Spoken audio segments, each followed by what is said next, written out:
વિરામ બાદ આગળ વાત વડોદરાના ભૂતિયા ડિમોલિશનનો મુદ્દો છે। ભૂતિયા ડિમોલિશન મામલે ડેસર ટીડીઓ ઘટના સ્થળે પહોંચી છે। ટીડીઓએ સ્વીકાર્યું છે કે ડિમોલિશન ગેરકાયદેસર રીતે કરાયું છે। આ એક મહત્વપૂર્ણ જાણકારી છે। હાલ સ્થળ પર આવીને કામ બંધ કરાયું છે। ટીડીઓએ વાત કરી છે ડિમોલિશન કરનાર સામે કાયદેસરની કાર્યવાહી પણ થશે। ઝી 24 કલાક સમક્ષ લાભાર્થીઓ હૈયાવારા નથી આવી। અમને કોઈ પણ જાણ કર્યા વિના તોડી પડાયા છે અમારા મકાનો। ડિમોલિશન સ્થળે ટીડીઓ સિવાય તંત્રના કોઈ અધિકારી પણ હરક્યા નથી।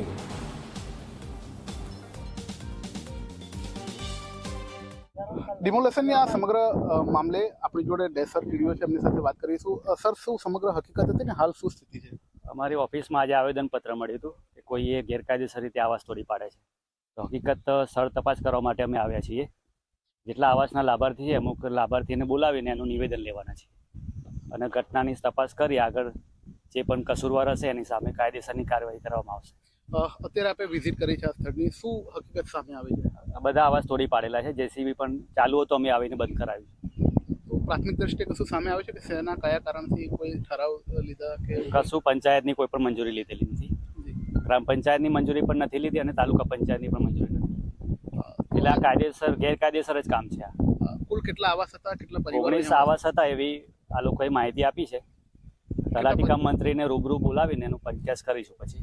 સર, કેટલા પરિવારો હતા અહીંયા એવું કંઈ સામે આવ્યું છે? અહીંયા હાલમાં તો કોઈ રહેતા નતા, થોડાક ટાઈમથી બંધ હતું। આ તો શું કાર્યવાહી થઈ શકે કદાચ થાય તો? જે પણ કસૂરવાર હશે એની એમ કાયદેસરની કાર્યવાહી જે પણ નિયમ મુજબ થતી હશે એ કરાવડાવીશું। તો આ સબ ડિમોલેશન ચાલતું હતું, આપના ધ્યાને નહોતું આવ્યું? આવેદનપત્ર આપ્યા બાદ જ આવેદન આપ્યું ત્યાર પછી ખબર પડી ખરેખર તોડી પાડે છે, એટલા માટે અમે રૂબરૂમાં આવ્યા હતા। અહીંયાથી કોઈ સાધનો જપ્ત કર્યા હોય કે એવું તેવું કંઈ? ના, હાલમાં તો કામગીરી ચાલુ હતી, જેસીબીનું બંધ કરાવી દીધું છે કામ। આ જે સાધનો છે અહીંયા જે પણ વસ્તુઓ મળી આવી છે હવે જપ્તીની કે આગળની કોઈ કાર્યવાહી થશે? હા, એ કાર્યવાહી જે કરવામાં આવશે એ બોલાય, પોલીસ કાર્યવાહી પણ કરવામાં આવશે।